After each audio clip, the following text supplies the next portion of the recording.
साथियों नमस्कार। आपने मेरा मणिपुर हिंसा के संदर्भ में एक पहले वीडियो देखा होगा। उसी वीडियो के ऊपर मेरे एक साथी द्वारा यह कहा गया कि आपने इसमें मैतेई और कुकी का संघर्ष तो बताया है, लेकिन आपने नागा और कुकी के जो हालिया संघर्ष है उनके बारे में कोई जानकारी नहीं दी है। तो इसलिए एक बार फिर मैं ये वीडियो आपकी जानकारी के लिए बना रहा हूं कि मणिपुर जो है पिछले 3 साल से आग में जल रहा है। इसमें मैतेई कुकी के संघर्ष के बीच आज नागा और कुकी समुदायों के बीच में भी नई झड़पों का एक नया आयाम सामने आ रहा है।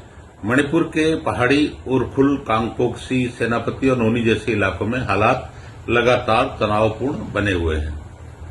कई रिपोर्ट्स के अनुसार इस नए तनाव की शुरुआत इसी साल उखरुल जिले के लितान कस्बे से हुई।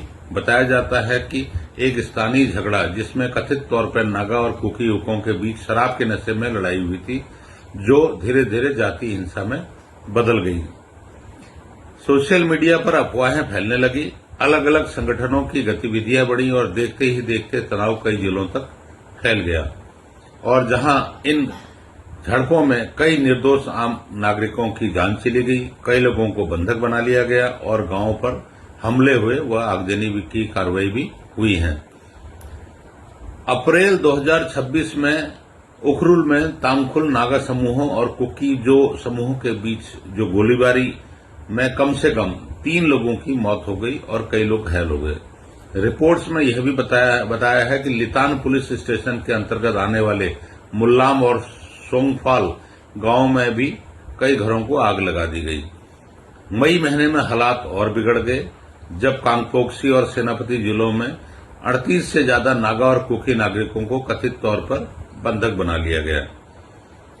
हालिया हिंसा मुख्य रूप से उखरुल जिले के लितान, सरईखोंग इलाके, कांगपोक्सी, सेनापति और आसपास के पहाड़ी क्षेत्रों में देखने को मिल रही है। इसके बाद सुरक्षा बलों ने बड़े स्तर पर ऑपरेशन शुरू किए, जबकि कई इलाकों में प्रदर्शन और हाईवे के ब्लॉकेड भी देखने को मिले हैं।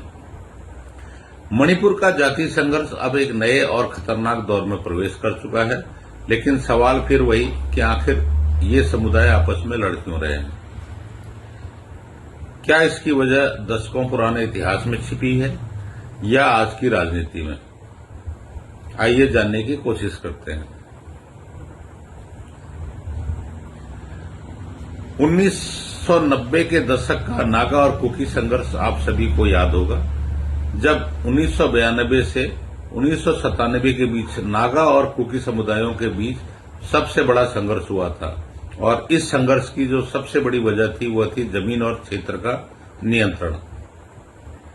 नागा उग्रवादी संगठन खासकर NSCN-IM ने ग्रेटर नागालैंड की मांग की थी, यानी ऐसा अलग नागा क्षेत्र जिसमें मणिपुर के नागा बहुल इलाके भी शामिल होते थे।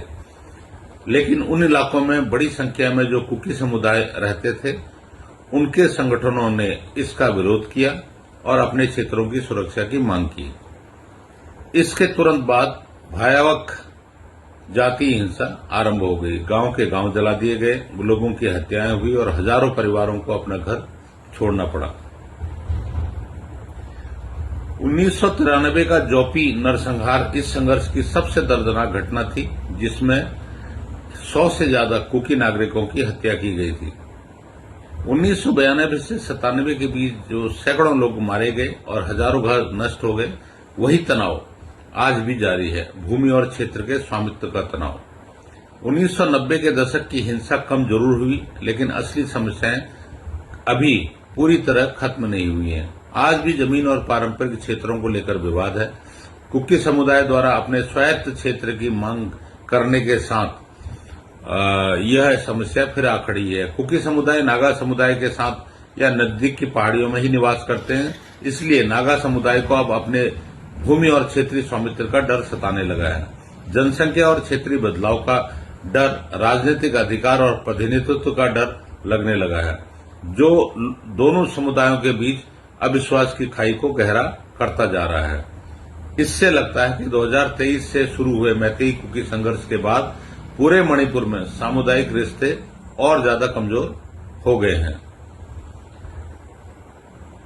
तो इसके निष्कर्ष में मैं यही कहना चाहूंगा कि मणिपुर की त्रासदी के पीछे सबसे ज्यादा दर्द आम लोगों का है, बेघर परिवारों का है, स्कूल से दूर बच्चों का है और डर में जीते हुए गांवों का है। अतः मणिपुर में शांति सिर्फ सेना और पुलिस के माध्यम से नहीं आएगी। इसके लिए जरूरी है कि उद्देश्य पूरक बातचीत हो, समान न्याय और समुदायों के बीच में भरोसे को जगाने की सामाजिक और राजनीतिक पहल हो। देखिए कौन इस लक्ष्य को प्राप्त कर शांति का दूत बनकर आता है। मणिपुर में जल्दी शांति हो, यही इच्छा है।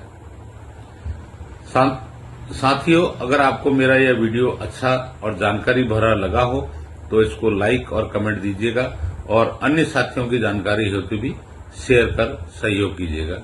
धन्यवाद।